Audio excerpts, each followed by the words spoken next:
किसी समय की बात है। एक छोटे से गांव में मोहन नाम का एक निर्धन व्यक्ति रहता था। मोहन का स्वभाव बहुत ही दयालु और करुणामय था। उसके पास धन दौलत तो नहीं थी, लेकिन उसके दिल में सभी के लिए प्यार और सम्मान था।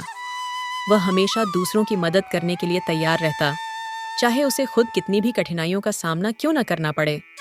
गांव के लोग उसकी दयालुता की प्रशंसा करते, लेकिन कुछ लोग उसका मजाक भी उड़ाते और कहते, इतनी दया क्यों दिखाता है, इससे तुझे क्या मिलेगा। मोहन का मानना था कि दूसरों की मदद करना सबसे बड़ा धर्म है। उसे अपने जीवन से कोई शिकायत नहीं थी। वह खुश रहता क्योंकि उसे दूसरों की मदद करके सुकून मिलता था। एक दिन गांव के पास एक बहुत बड़ा मेला लगने वाला था। सभी गांव वाले मेले की तैयारियों में जुट गए। मोहन भी इस मेले में जाना चाहता था, लेकिन उसके पास पैसे नहीं थे। फिर भी वह खुश था कि वह मेले में जाकर नए नए अनुभव लेगा। मेले के दिन मोहन ने अपनी पुरानी चप्पलें पहनी और पैदल ही मेला देखने चल पड़ा। रास्ते में उसे एक बूढ़ी औरत मिली जो बहुत ही कमजोर और थकी हुई लग रही थी। बूढ़ी औरत ने मोहन से कहा, बेटा, क्या तुम मेरी मदद कर सकते हो? मैं इस रास्ते से आगे नहीं जा पा रही हूँ। मेरी तबीयत ठीक नहीं है और मेरे पास पैसे भी नहीं हैं। मोहन ने बिना एक पल की देरी किए बूढ़ी औरत की मदद करने का निश्चय किया। उसने बूढ़ी औरत को सहारा देकर पास के एक पेड़ के नीचे बिठा दिया और उसे पानी पिलाया।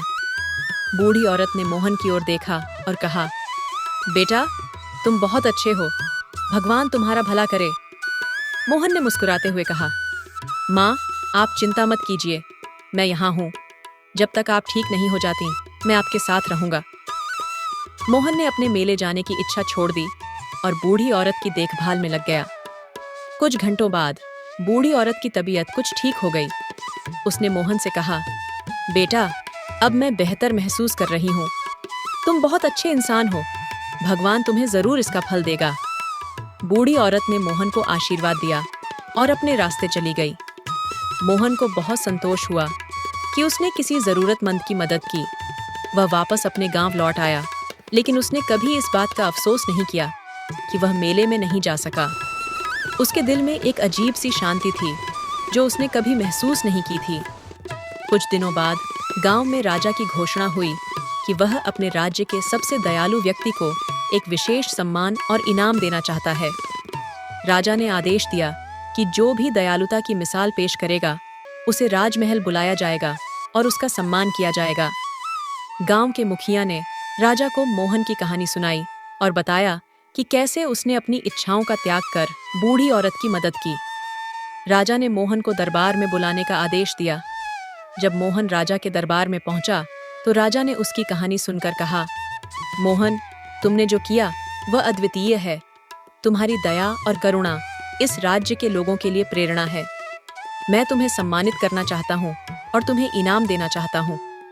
मोहन ने विनम्रता से कहा, महाराज, मैंने जो किया वह किसी इनाम के लिए नहीं था। मुझे किसी इनाम की आवश्यकता नहीं है। मैं तो बस अपना कर्तव्य निभा रहा था। राजा मोहन की इस बात से बहुत प्रभावित हुआ और कहा, तुम्हारी यही विनम्रता तुम्हारी सबसे बड़ी ताकत है। मैं तुम्हें यह इनाम तुम्हारी दयालुता और निस्वार्थ भाव के लिए दे रहा हूँ।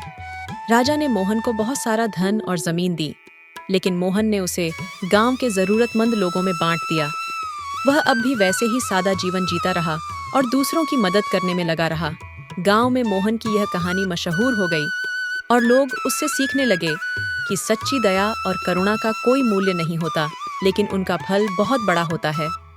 मोहन ने सबको यह सिखाया कि सच्चे इंसान का धर्म दूसरों की मदद करना और समाज में सकारात्मक बदलाव लाना होता है।